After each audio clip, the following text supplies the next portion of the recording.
tak ten nejlepší aha moment, co si pamatuju, když prostě jsme měli nějaký business plán, kde byly ty křivky namalovaný takhle jako postupně porosteme a Miro přišel a rozšířil nám ten jakoby obzor v tom, že jestli chcete investici chlapi, tak tu křivku musíte udělat takhle prostě. Takže namaloval ohromnou exponenciálu, kterou když jsem si potom hodil do Excelu, tak se v podstatě ty naše rovné křivky úplně ztratily. Tam nebyla rozlišovací schopnost, že nebyly vidět. To byly prostě shodný s tou osou X, takže to byl aha moment. Říkal si aha, tak o tohle teďka tady jde. No ale tím to začalo. Pak vlastně, když namaloval tuhle křivku a trošku si to překvapení sedlo, tak jsme se nezačali ptát, jestli to jde, ale ptali jsme se jako sami sebe, jak toho docílit, jak to udělat, co potřebujeme k tomu, aby jsme to dokázali dostartovat a to byla změna mindsetu a ten aha moment vyústil právě v kompletní změnu myšlení.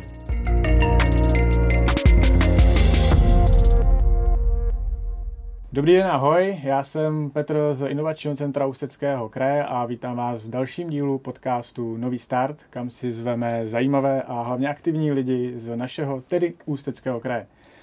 Přede mnou sedí jeden z nich, což je Michal Čížek, CEO a majitel IT firmy Samohyb. Michal, ahoj a děkuji, že jsi přišel.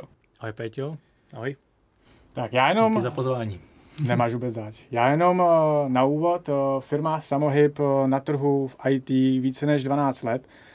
V únoru letos vlastně získala 2. místo v soutěži Inovační firma Ústeckého kraje za rok 2020. Já musím přečíst přesně za co, abych se o to nezamotal. A je to konkrétně za vývoj zabezpečeného cloudového řešení VPN pro malé business týmy, nebo nějaký vzdálený přístup k firemním systémům. A moje první otázka právě na tebe. Jak by si jako vysvětlil malému dítěti pojem VPN? Jo, děkuju za tu otázku, to je oříšek, který se snažím rozlousknout a řekl bych úspěšně v posledních jako několik let, že to vysvětluju často. Ale malému dítěti jsem to ještě nevysvětloval, takže jsem samozřejmě pár dnů zpátky ve sprše přemýšlel, jak bych to vysvětlil svýmu synovi a asi nejlepší na to použít, on si hraje s mašinkama, vlakama. Takže když si člověk představí kolejiště, takovej světový český dráhy, tak všichni vědí, kam, když jede nějaký vlak, tak kolik veze vagónů, jestli veze auta nebo jestli veze uhlí, jakou má lokomotivu, kam ta lokomotiva směřuje, odkud jede z který stanice do který. A pak je tam ta zajímavá věc, když se ten vlak, si vždycky představu, jako dítě jsem si hrál s těma mašinkama, když zajela do tunelu a ještě v tom tunelu někdy byly výhybky, tak v podstatě nebylo možné poznat za prvý, co ten vlak veze a ani kudy vyjede, prostě bylo to všecko jako schovaný. No a my děláme ty tunely. My děláme ty tunely, ve kterých se dají v podstatě všechny ty vlaky, které vezou ty firemní data, které tam jezdí tam a zpátky, tak umíme prostě schovat do těch tunelů, tak aby ty data byly chráněný, aby nikdo v podstatě, kdo se nemá do tohohle dívat, tak aby do toho neviděl. Takže takový metro pro tu firmu, který prostě je schovaný před zraky těch lidí, kteří to vidět nemají. Ty máš sám malý děti, vysvětloval jsem to někdy takhle teda? No, hele, já jsem totiž radši, když mě vidějí na zahradě a když srejčem než u počítače, protože pro ně to je i takhle hodně nepředstavitelný. Ale myslím si, že tu analogii s těma vlakama určitě použiju. A Michale, ty jsi vlastně Ústečák, říkám to správně? Já jsem se tady narodil. Narodil, tak super. A jaký ty máš vztah nejen k Ústí, ale vůbec Ústeckému kraji? A jak se ti tu podniká? No, skvělá otázka, děkuju za ní. Já jsem tady se narodil a vystudoval jsem tady střední školu, jsem na Reslovce a pak jsem jel do Brna a spoustu těch kamarádů právě zůstalo jakoby v Brně, Praha, Brno a tak dále a málo kdo se vrátil a já jsem se vrátil, jednak jsem tady měl firmu, pak už jsem to studoval dálkově a tak nějak mě na tom Ústí jako baví, že tady, když člověk něco jakoby začne dělat, tak je to prostě vidět a má to velký dopad. Když člověk prostě postaví firmu v Praze nebo v Silicon Valley, tak je to jenom další cesta prostě, jo. Jak se to předpokládá, že? Tam se s tím počítá prostě, jo, ale já si myslím, že to jako Ústí to hodně potřebuje, aby tady prostě vznikaly jakoby nějaký inspirativní věci a hlavně mě mrzel ten odliv těch lidí jakoby mimo, protože samozřejmě, když by našli jako skvělou práci, dobrou firmu, nebo kde se jim bude dobře žít i pracovat jako v Ústí, tak si tady prostě postaví dům, třeba sami něco pak udělají a vlastně celý ten systém se jako nasměřuje k tomu, že to Ústí začne se vracet zpátky jakoby na své výsluní. Takže vlastně lze říct, že ty jako Ústečák si se odstěhoval jinam, aby si pak uvědomil jak máš Ústecký kraj rád? No, takhle jsem si to naplánoval. Ne, to nějak přirozeně vzniklo, já nevím. Ale teď mě to jakoby baví, nemám v úmyslu se někam stěhovat. A když si se někdy odstěhuju, tak se odstěhuju, ale tak asi s nějakým otiskem už tady, doufám. S firmou a rodinou. Firmou, s rodinou. Dům tady je, ten už nikdo neodnese. Jaká byla tvoje cesta, že jsi se dostal k tomu, že tady v Ústí nad Labem vytvoříš IT firmu? Jo, cesta dlouhá.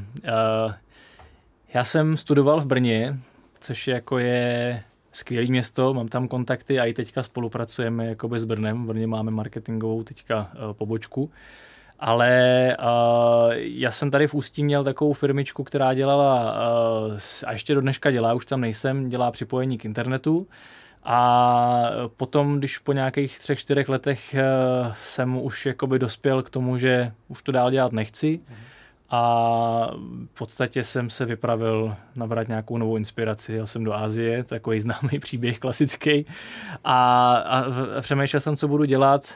No a někdy na dálnici v Německu mě tenkrát napadlo, že by bylo dobrý poskytovat IP adresu přes VPNku. Něco takovýhle technický nějaký pojem.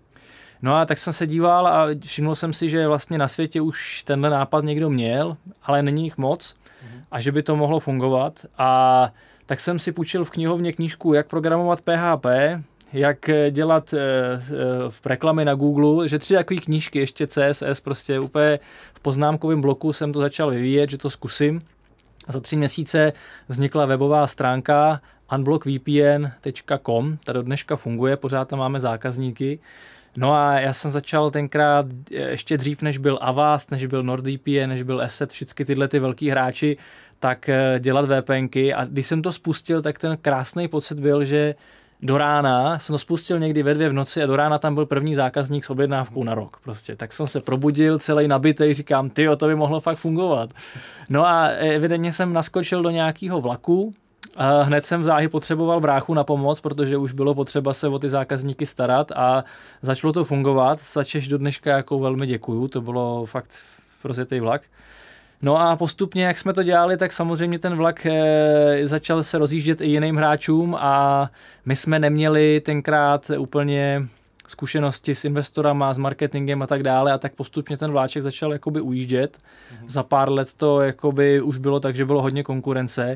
No ale my jsme měli to know-how a 12 let know-how prostě jakoby dobrý a uměli jsme ty VPNky udělat jakoby jednoduše. Takže jsme začali hledat nějakou transformaci a začali jsme se zabývat jakoby firemníma potřebama a těm malým firmičkám v podstatě se to řešení začalo hodit, až začali v podstatě říkat ty své potřeby a ten produkt, který dneska je na světě, tak vzniknul z jejich potřeb, takže nám pomohli ho zrodit. A zrodili ho paradoxně ještě dřív, než se jakoby ve světě o něm začalo mluvit, že to bude nějaká budoucnost, takže to je takový hezký načasování, to mě baví. Jsi říkal právě o tom novém produktu, ten nový produkt je vlastně Good Access. Nebudu zabrušovat přesně vůbec, co to je, to asi vysvětlíš i ty. Jak to vlastně jakoby celý funguje, teda i to vlastně, za co jste byli odměněni, za tady ten zabezpečení? Jo. V podstatě my řešíme takovou tu základní potřebu, která už existuje jakoby dlouho, a to je vzdálený přístup k firemním systémům, prostě do firemních sítí. To už je jakoby dlouhodobá potřeba a řeší se to VPNkama. Akorát, těma tunelema, těma VPNkama, v podstatě si udělám tunel, abych se dostal do firmy. Jenže dneska a ten covid a tady ta doba tomu jako velmi jakoby to urychlila ten trend práce z domova a taky ten nástup toho, že všechny ty firmy přesouvají ty svoje IT věci do cloudu. A když už mám firmu, která má v cloudu nějaký systémy, v pobočce má kamerový systém, teď má 3 prodejny, další 3 pobočky, zaměstnanci pracují z domova, pracují prostě z dovolený, pracují z různých míst, kaváren, z restaurací, z letišť, tak v podstatě jako malá firma ztrácím kontrolu nad tou sítí. A Good Access řeší právě to zabezpečení, šifrování na úrovni toho zaměstnance, takže už nezáleží, jakoby, jestli se připojí z nějaký sítě klidně v Bangladeši, není potřeba tohle řešit a zároveň umíme zabezpečit i ty systémy, právě že je schováme pod tu zem, tak aby nebylo vidět, kde firma ty systémy má, aby to nezáviselo jenom na jménu, heslu A já to vždycky říkám rád na tom příkladu s tím náměstím, aby ta firma nemusela mít ten systém v podstatě jako trezor uprostřed náměstí a jenom nečekala, kdo někde zkusí nějaký heslo uhodnout. My ho fakt schováme do sklepa, do toho tunelu, tak aby jsme té firmě v podstatě vytvořili takový bezpečný ostrov, ve kterém můžou schovat všechny zaměstnanci i ty firemní systémy a nikdo jiný do toho prostě nemohl. Já jsem jako pochopil, že na tady tomu produktu je vlastně jako revoluční to, jak je jako jednoduchý, aplikovatelný v té firmě. To znamená teda, že vlastně, nebo říkám pravdu, když se může stát, že asistentka ředitele dostane skoro jako za úkol tohle, zabezpečit firmu. Vím, že už to je docela jako problém, když to je vodíšek dneska. Tenhle člověk, že by to měl řešit někdo jiný. Ale dejme tomu, malý tým, někdo ne IT člověk vlastně dostane za úkol zabezpečit firmu, najde si nějakým způsobem právě jako good access a on vlastně je schopen díky tomu, jak jste to vyvinuli, velmi jednoduše to implementovat do firmy, tím ji zabezpečit a vlastně on aplikuje to zabezpečení, který jako nezná, získá ho od vás to zabezpečení, od vás se vlastně nikdy nepotkali a on je spokojený, že je zabezpečený. Je tomu tak, nebo ten proces je složitější? Ne, on je právě velmi jednoduchý a to je jedna z těch jakoby unique selling point, v podstatě ta největší přidaná hodnota Good Access, že my jsme všecko zautomatizovalo. Co prostě šlo, jsme zautomatizovali, to znamená, ta firma v podstatě nepotřebuje žádnýho IT experta na to, že přijde nový zaměstnanec, nebo se mu koupí nový notebook, nebo prostě má nový mobil. Všechno je to na pozvánku, stažení aplikace, na jedno tlačítko připojit, odpojit a všechny ty nepříjemnosti spojené s těma starýma VPNkama Good Access řeší tak, že k tomu prostě není potřeba žádný IT expert. Pro firmu o 10 lidech to znamená jakoby v podstatě velký zjednodušení, že velmi rychle a snadno vyřeší ten problém. Pro firmu o 1000 zaměstnancích to znamená, že ušetří mnoho nákladů na tom interním IT týmu nebo na externím dodavateli IT služeb. V podstatě takový ty běžný přidání nový pobočky, nového systému a takovéhle věci se dá řešit v podstatě na klikání a zvládne právě ta asistentka nebo třeba, nevím, základně vyškolený prostě jakoby člověk na helpdesku, není potřeba opravdu k tomu žádného IT experta. Takže vlastně já na základě, nebo díky vám, si vytvořím ten tunel, kam zajede ten vlak, kde ho nikdo jako neuvidí, implementuje do něj ty systémy firmní a vlastně funguje zabezpečeně skrz tu VPNku. V podstatě celý to metro, celou síť těch tunelů propojíš každého zaměstnance tunelem do takového tajného metra pro tu firmu, kde to všecko funguje, ale je to schovaný před veřejným internetem. Takže z toho nemůže na to přijít nějaký hacker a zaútočit na to zvenku, tak jak se to dneska stává. Prostě ten systém není k němu cesta do toho tunelu, pustíš jenom ty zaměstnance, který tam patří.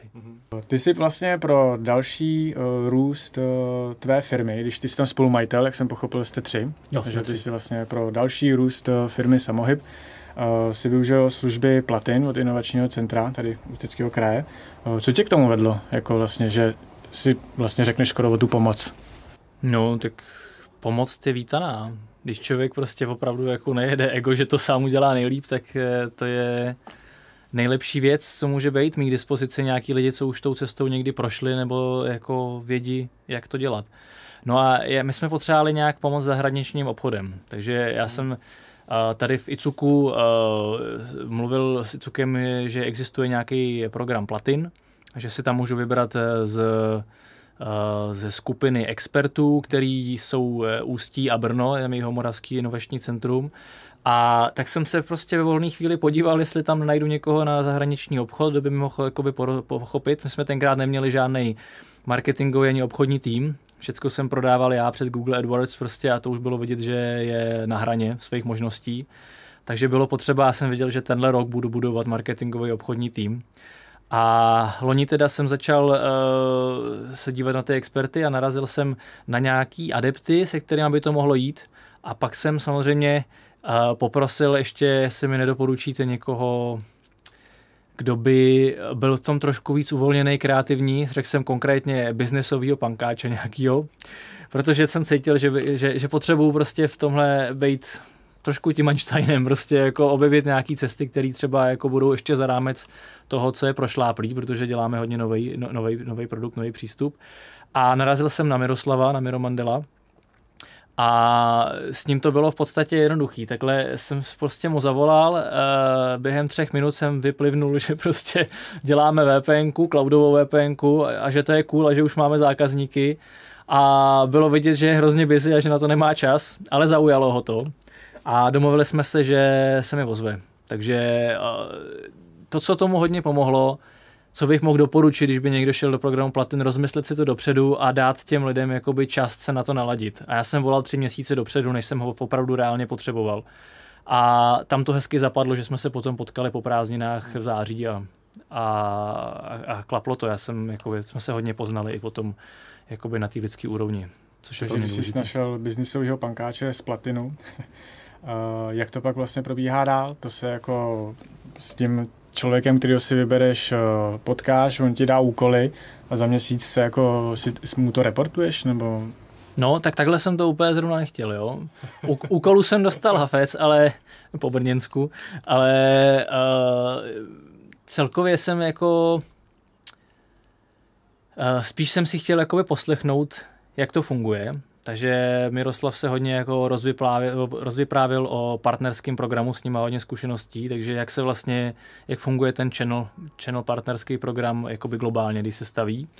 A to bylo velmi inspirativní a i mi to nejvíc sedne, já se nejradši prostě jakoby učím v tom světě tou inspirací. Když mi to ne někdo nacpe, že takhle to má být, ale když to nějak dělá, mluví o tom, vypráví o tom a já se můžu nechat inspirovat. A tak to rád jako tomu světu vracím zase jako já. Že zase o tom vyprávím, ne, že to takhle je správně, ale že takhle to děláme a takhle to funguje, ať se každý inspiruje, jak chce. Takže takhle to probíhalo a samozřejmě on nám posunul, nebo pomohl nám posunout ty hranice toho našeho uvažování, kam až se jako dá, jakoby, já jsem dohlídnul někam a Miroslav tomu dal ten pohled z té zkušenosti, takže já jsem díky tomu mohl dohlídnout dál. Takhle zjednodušeně řečeno. Jaký to je vlastně teda, když ti někdo v úzovkách kecá do toho tvýho podnikání. Ty už jste na trhu více než těch 12 let a najednou si řekneš teda o pomoc, přijde tam někdo, i koho jsi vybral, ale ten někdo najednou, když začne říkat, jako tak ten mezinárodní obchod, takhle ne, tvoje představa byla úplně naivní, musíte to dělat takhle, to člověk musí to spolknout trošku ego své. No, polkli, no, ale to k tomu patří. To je podle mě hrozně důležitý moment, protože my jsme samozřejmě udělali jako skvělý produkt, a Good Access je fakt good, já se jako za něj prostě položím život, to je prostě jako fakt cítím, že je udělaný dobře a že potřebujeme tuhle informaci dostat do toho světa. A tam jsme narazili na své limity, že my prostě jsme nevěděli, jak se tohle dělá. A v tom cybersecurity a IT světě jdou ty věci velmi rychle. Náš největší konkurent byl velmi, velmi výživně zainvestován jakoby v Izraeli a tady je prostě hra o čas. A už jednou, jak jsem říkal, prostě jako ten vlak může ujet velmi rychle, takže jsme věděli, že prostě potřebujeme jako to know-how, že sami prostě to neuděláme, prostě ten jako globální rozjezd. A ten produkt za to stojí, aby jsme se o to pokusili. Takže proto investoři, proto advisoři, proto všechny tyhle ty nástroje, které díky ICUKu a tady tomu ekosystému máme k dispozici. Takže ano, v podstatě bylo to tak, že ego stranou a inspirace. Dokázal bys vlastně, ty jsi říkal, že jste řešili hlavně ten obchod a marketing, jestli se nepletu. Mm-hmm. Dokázal bys tam říct, jako jaký třeba konkrétní věci, jestli to není tajný, jste vlastně probírali s tím mentorem, co vás jako posunulo jako firemně? Jakože ty si říkal, že jste prodávali přes ten Google AdWords, ten začal nějak vysychat. Rozhodně ten partnerský program, to jak se vlastně prodává přes partnery, jak se dneska distribuje antivirový software nebo jiný IT software, tak že k tomu je nějaká síť partnerů, distributorů a tohleto, jakým způsobem, jak funguje přes všechny ty krajiny od Asie po Ameriku, tak tohle bylo jako velmi zajímavý know-how. A pak samozřejmě další jako know-how přišlo o tom, OK, tak jdeme z toho udělat globální firmu, bez peněz a bez investora to nezvládneme, tak jak se připravit na investora a jak tohleto udělat, tak to byl asi ten největší moment. A ještě mě napadá k té předchozí otázce, jako si myslím, že je dobrý, aby zaznělo k tomu egu a že by mi do toho někdo kecal. Ono když mi někdo jakoby do toho mluví, tak to nejtěžší úkol je takovej oddělit, nebo pro mě byl nejtěžší úkol oddělit to, z čeho se chci vzít tu inspiraci a zase to něco, do čeho už si nechci sáhnout, kde to jakoby nejede přes nějaký hodnoty a kulturu.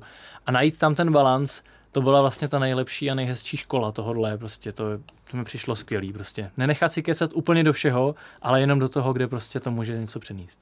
Chápu, to znamená tam, kde jsem měl jakoby nejistoty, tak tam si do toho nechat mluvit a tam, kde jsi jako už pevnej i hodnotově a víš, že přesto nejede vlak, jak se tady bavíme o vlacích. Ještě to je trošku složitější. Ještě v těch věcech, kde právě si nejsem tolik jistý, ale hodnotově přesto jakoby nejede vlak, tak si do toho mluvit nechat jenom prostě jako do určitý míry. Okay. To je nejtěžší úkol. Aby v tom nestratil sám sebe. My jsme se bavili, jak ti ten mentor pomohl firemně, ale dokázal bys tam říct nějaký tvůj jako aha moment pro tebe osobně, když sedíš tak velmi zkušeným člověkem. Nemusí to být ani nějaká podnikatelská rada. Tak, k té podnikatelské radě, začnu tím, jo. A začnu tím velmi zkušeným člověkem. Nenarazil jsem na někoho, kdo by byl velmi zkušený ve všech oblastech a koho bych měl vzít jako guru. To bych chtěl opravdu jako říct jako ohromnou svoji zkušenost, co si odnáším. Není dobrý si udělat z někoho guru. Líbí se mi najít si na každém, prostě každý má v sobě nějaký svůj talent a nějakou svoji prostě věc, kterou tě může povznést, pomoci. Tohle si vzít, inspirovat se, ale nestavit z někoho guru. Protože i ty experti, i ty advisoři, i ty mentoři, i ty investoři, i moje máma prostě může něco dát, ale v něčem prostě jako je dítě. Takže jako takhle se nahlížet na člověka je prostě podle mě velmi zralý v tom biznisu. A druhá věc, aha moment. No tak ten nejlepší aha moment, co si pamatuju, když prostě jsme měli nějaký business plán, kde byly ty křivky namalovaný takhle jako postupně porosteme a Miro přišel a rozšířil nám ten jakoby obzor v tom, že jestli chcete investici chlapi, tak tu křivku musíte udělat takhle prostě. Takže namaloval ohromnou exponenciálu, kterou když jsem si potom hodil do Excelu, tak se v podstatě ty naše rovné křivky úplně ztratily. Tam nebyla rozlišovací schopnost, že nebyly vidět. To byly prostě shodný s tou osou X, takže to byl aha moment. Říkám si, aha, tak o tohle teďka tady jde. No ale tím to začalo. Pak vlastně, když namaloval tuhle křivku a trošku si to překvapení sedlo, tak jsme se nezačali ptát, jestli to jde, ale ptali jsme se jako sami sebe, jak toho docílit, jak to udělat, co potřebujeme k tomu, aby jsme to dokázali dostartovat a to byla změna mindsetu a ten aha moment vyústil právě v kompletní změnu myšlení. My jsme se taky bavili o tom, že vlastně vy cílíte hlavně na mezinárodní klientelu. Jaký je ten poměr Česko versus svět? Velmi, velmi významně pro svět. Máme tak, řekl bych, 3-4-5% v Čechách a všechno ve světě. Teď to dávali kluci z marketingu dohromady do nějakých materiálů. My vlastně máme zákazníky z 90 zemí světa, což to byl velmi zajímavý údaj, co dneska na boardu prostě zazněl. A z toho mám radost, protože my jsme opravdu schopní od Austrálie, od Nového Zélandu až po tu západní Ameriku to prodat jako napříč sektorama, napříč různýma zákazníkama. Nedělal by se tenhle obchod líp z toho hlavního města té republiky? Nebo je pro vás i jako nějakou jako výhodou být v Ústí nad Labem? No, připomínáme to jednu historku z jednoho kolu s jedním česko-americko-švýcarským investiční skupinou, kdy od nich zaznělo, že nelíbí se to dělalo z nějakého fakt dobrýho místa a i Frankfurt pro ně byl jako vesnicí. Jo. Takže když bychom chtěli takhle přemýšlet, tak Ústí nad Labem není vidět, Praha není vidět, možná prostě Londýn, ale je to všechno, co směřuje prostě jako k New York, Silicon Valley a nějaký takovýhle jako centrály.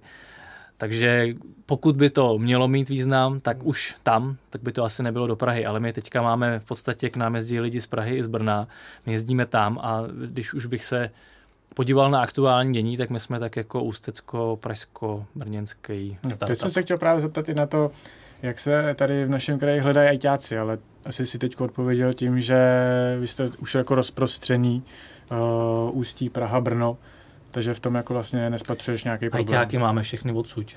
Všechny máte To bylo jedno z těch základních poslání, jako udělat tady místo, aby ty ajťáci nemuseli odjíždět do té Prahy, ale mohli pracovat jakoby tady. To nás jako baví. A v Brně máme zkušený marketéry, tam to jako chtělo, my jsme potřebovali rychle ten marketing.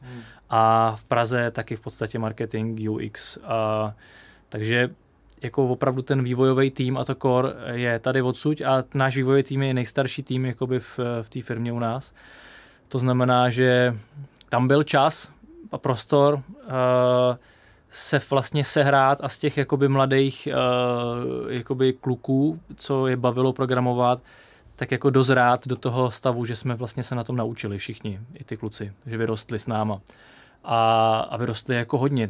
Pamatuju si třeba Péťa prostě začal rovnou ze školy přes úřad práce, nastoupil jako dotovaný programátor a my jsme mu hodili na stůl mobilní aplikace. To je prostě věc, která jako je na něj velká, že jo, prostě. A v podstatě všechny ty aplikace, které teďka vznikly, tak jako vznikly jeho rukama za pomoci z nějakých advisorů a tak dále, že všichni se velmi vypracovali, jakoby řekl bych, do velké odbornosti. Máte nějak navázanou spolupráci třeba s nějakýma školama, nebo to vlastně teďko zatím nabíráš organicky tyhle lidi? Zatím ne. My jsme teďka jakoby ten tým nabrali právě s tím prvním angel investorským kolem, který proběhlo v lednu a tam jsme se jakoby rozšířili na těch 25 lidí a v tuhle chvíli určitě nějaký programátory jakoby potřebujeme, hlavně Linuxák, aby jsme potřebovali, networking, security, jakoby tohle zaměření.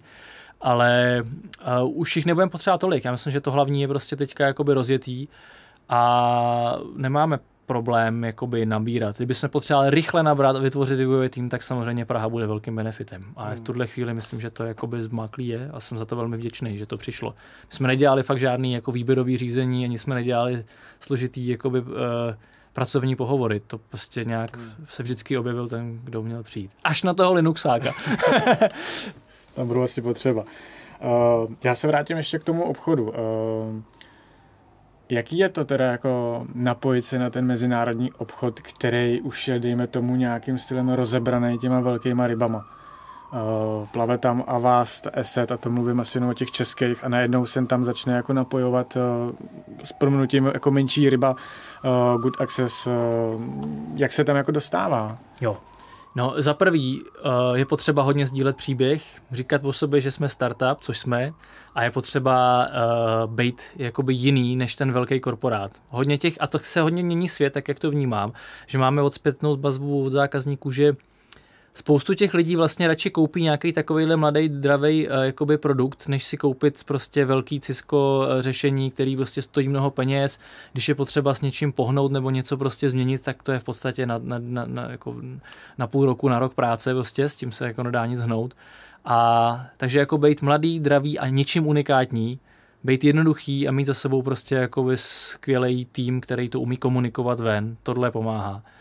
A na druhou stranu samozřejmě ještě taky chytit ten rozjetý vlak, jakoby ten trh, když řeknu ten buzzword SaaS, což takhle se tomu říká v Silicon Valley, teďka tomu, co my děláme, tak kolem toho je velký humbuk a všichni tomu předpovídají prostě ohromnou budoucnost v příštích 5 letech, tak umět se svíst na něčem, co teďka jakoby se zrovna rozjíždí. To znamená, ty firmy na to přecházejí, hledají řešení, už je nebaví si tu VPNku bastlit jakoby vlastníma silama na koleni, ale hledají nějaké řešení, které si můžou koupit jako službu, jako nás. A to s náma je vždycky jednodušší, protože tam je jasná cena, jasné podmínky, není potřeba dělat nějaké vyjednávání. S tím Ciskem je to vždycky o nějaký nabídce a tak, prostě je to složitější. Ty jsi říkal být něčím zajímavým a tak dál. Tím se vlastně pojí to, že když jsme se spolu už jednou bavili, tak jsme se dostali k tomu, že ty vyznáváš ten Tyrkisový model řízení organizací, což je z knihy Budoucnost organizací, jestli se nepletu. Mimochodem doporučujeme. Popiš nám ten princip a jak vlastně ty ho aplikuješ do tvý firmy. Jo. Já bych trošku k tomu dodal ještě, že Tyrkisový organizace, k tomu existuje ještě nějaká holokracie, ono je víc takovejhlech jakoby nových přístupů jakoby k podnikání, řekl bych evolučních. A mně se zase nejvíc líbí se jako, nebo nám společníkům ve firmě a celému týmu se víc líbí se spíš nechat inspirovat, než se jako zaškatulkovat do řady nebo do toho, že jsme Tyrkisová organizace. Řekl bych, že nejsme, my jsme samohyb a baví nás prostě jako dělat to samohybným způsobem a brát si inspiraci z holokracie, z Tyrkisového modelu a z tohohle to je prostě jako to, co chceme a pak si vytvořit svoji cestu. A teď mi připomeň prosím tě tu otázku. Rád. Zkrátka jde o to, že ty se koukáš na to řízení ty organizace trošku jinak. Jako ne, že tady je nějaký šéf a ten jasně má vždycky pravdu a všechny tady ty věci. Zároveň, když jsme se bavili spolu naposled, tak si hodně, vlastně si skoro ani nepoužíval slovo zaměstnanci jako kolegové, kamarádi. Možná to může být i tím startupovým prostředím. Zároveň si hodně bral jako hodně si směřoval tu energii k tomu, aby to všechno bylo jako providitelné, všechno, aby všichni viděli všechno. Jo. My jsme se kolikrát jako spolu zasekli nad tím a tak dále. To znamená, jak to teď jako vlastně vypadá v samohybu podle tady toho pohledu řízení. Děkuju. Za ten půl rok nebo 3/4 rok, co jsme se viděli naposled, přibylo mnoho zkušeností a samozřejmě je to taky vznikl velký tlak na toto rozjet. Takže tam se hledá balans mezi tím struktura, která je prostě plochá, neděláme si tam prostě nadřízený, podřízený, neděláme si pyramidu, ale stavíme to spíš jako týmy, interfejsy a komunikujeme spíš jako buňky v lidském těle, tak tohle mě baví, takhle ten pohled. Zároveň je důležitý znát ten kontext, to znamená, tím, jak jsme se rozšířili nový kanceláře, nejsme už v jedné garáži, ale jsme každý v různých místnostech, tak tam se to hodně prověřilo, že jsme museli vytvořit jakýsi all hands meeting, který se děje jednou měsíčně, aby se udržel kontext celé firmy, aby se vědělo, co dělá marketing, co dělá vývoj a nerozuteklo se to, tak tohle byl velký challenge, který jsme jakoby absolvovali a myslím si, že se to hodně srovnalo. A stačil fakt kousíček, aby se to rozsypalo, aby prostě vznikaly domněnky, že i taková domněnka, že v té firmě je najednou hrozně moc peněz, jo? Jenom tím, že se přestěhujeme do nového kanceláře nebo že přišel nějaký angel investor, tohle to jsou věci, které prostě přirozeně vznikají a je potřeba to naladit na ten kontext, aby ta firma fungovala jako jeden organismus. Tak jako v tom těle lidským dostávají ty buňky v těle, že tě je zima, tak se o tom dozví mozek, zároveň to zprostředkuje jiným orgánům, tak tenhle pohled se mně líbí. No a teďka ten challenge, který vzniknul s tím jako rychle vyrůst, jo, a přežít. To je jako tím, jak člověk nastoupí tu startupovou cestou, tak v jeden moment docházejí prachy a máme nějaký omezený čas, kdy musíme ukázat, že to je životaschopný. Takže hledali jsme tam i tady za pomocí Ondry Suchýho a Tealmakers, který vlastně se starají o tu evangelizaci toho Tyrkisového způsobu vedení, tak jsme hledali cesty, jak zachovat ten balans toho well-being, toho, aby se nám dobře v té firmě dařilo, aby jsme nekorporátnili a zároveň, aby to nebylo jenom vysedávání prostě jako a porady a všecko v pohodě, ale aby jsme dělali nějaký výkon. A tohle jako považuji za největší jako challenge a zároveň mám pocit, že se nám to jakoby daří. A ty první měsíce, ty 3 měsíce od ledna, to bylo hodně těžký. Teď jsem se právě chtěl zeptat i na to, jestli si dejme tomu, nabral nějakého člověka, který mu takovýhle jako styl řízení vlastně nevyhovovalo, který je zvyklý na to korporátní procesy, mám dělat tohleto, moje práce odsaď sem a dál jako mě nezajímá vlastně nic. Jo. Samozřejmě všichni, nebo ne, když nevím úplně ty mladý kluky, kteří přišli ze školy k nám a vlastně se velmi rychle aklimatizovali, tak když přijde někdo prostě 30 plus, nebo 35 plus, 40 plus a 50 plus, ještě to je jakoby těžší, tak jako je hodně nasáklej tím, jak to jakoby fungovalo jinde. A samozřejmě hodně těch věcí jako působí jako na začátku velmi třeba nečekaně, dochází tam k nějakému vysvětlování, ale tím, jak to vnímám jako evoluci, která je blíž jakoby nějakému vnímání srdci, takže každý to má trošku v sobě a každý vnitřně jako cítí, co je zdravější pro něj, kde se cítí líp.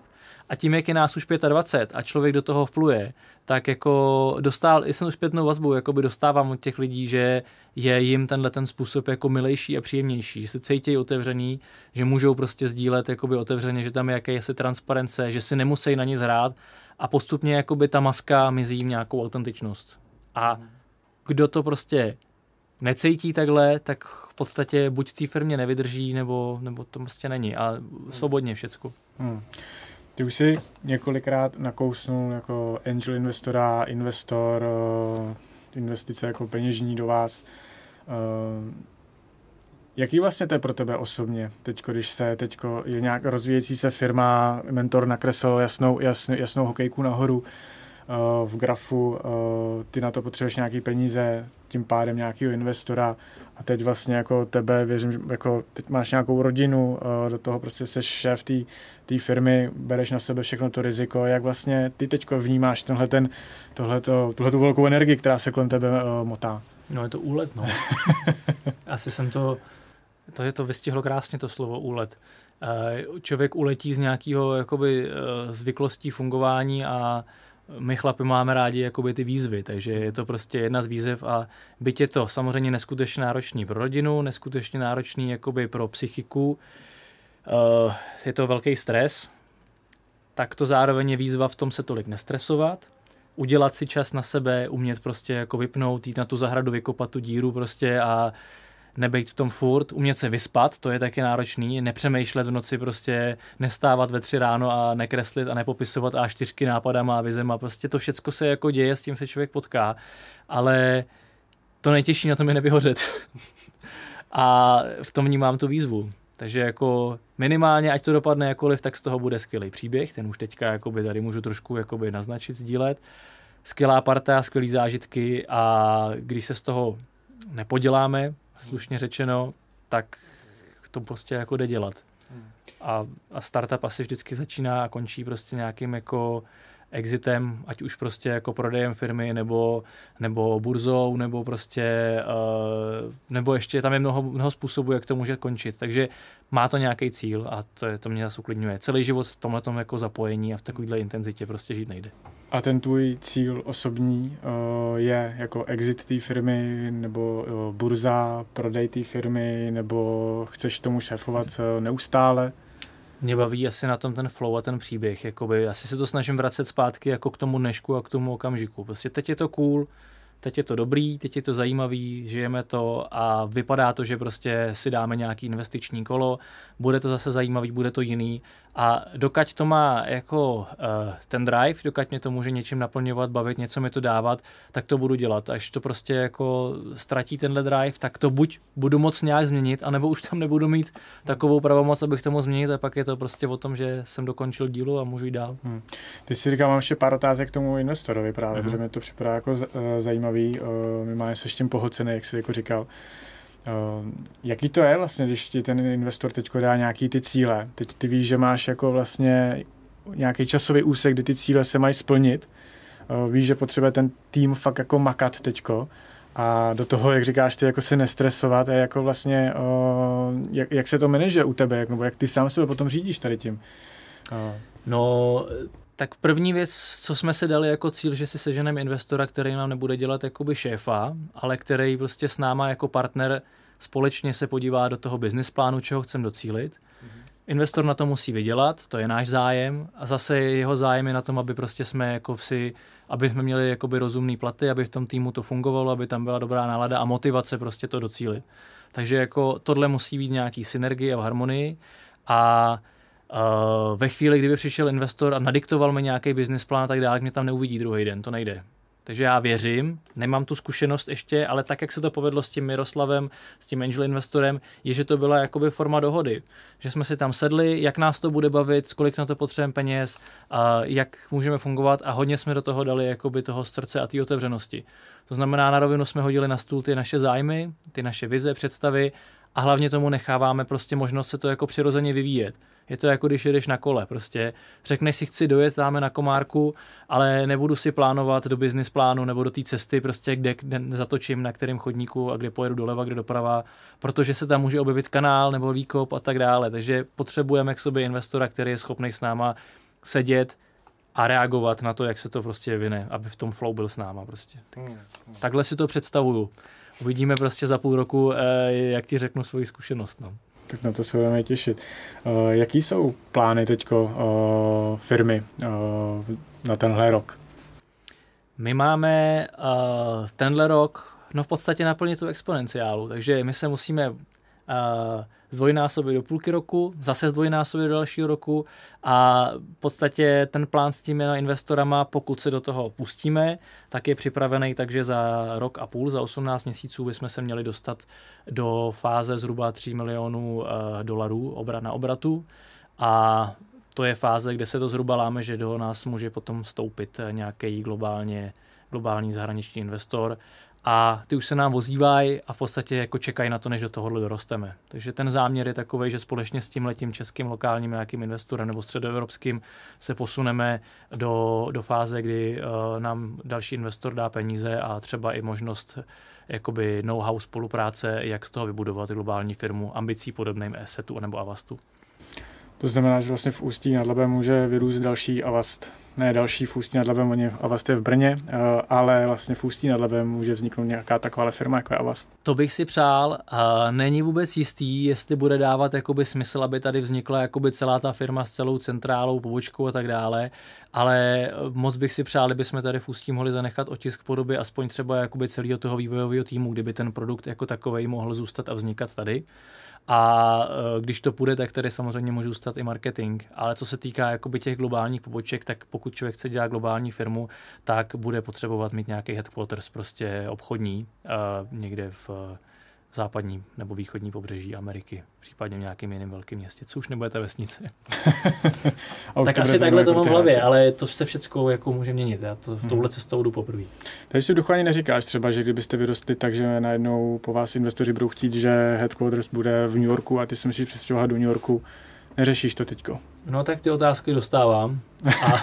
A samozřejmě, doma je dostávám taky, ale dostávám je od těch zahraničních investorů. Ty už jako když přemýšlejí o tom, jestli do toho jako jít, nebo jestli se s námi vůbec bavit, tak tohle je podmínka. A druhá samozřejmě otázka je doma, že jo. Prostě teďka čekáme dítě, mám tam spoustu dětí, mám rozjetou zahradu, barák, takže tohle je potřeba zvážit a se ženou jsme domluvení, že prostě pokud ta příležitost přijde a ten život to přinese, tak na nějakou potřebnou dobu prostě jsme schopni se přestěhovat tam, kde bude potřeba. Michale, já ti děkuju, že jsi přijal takové to pozvání.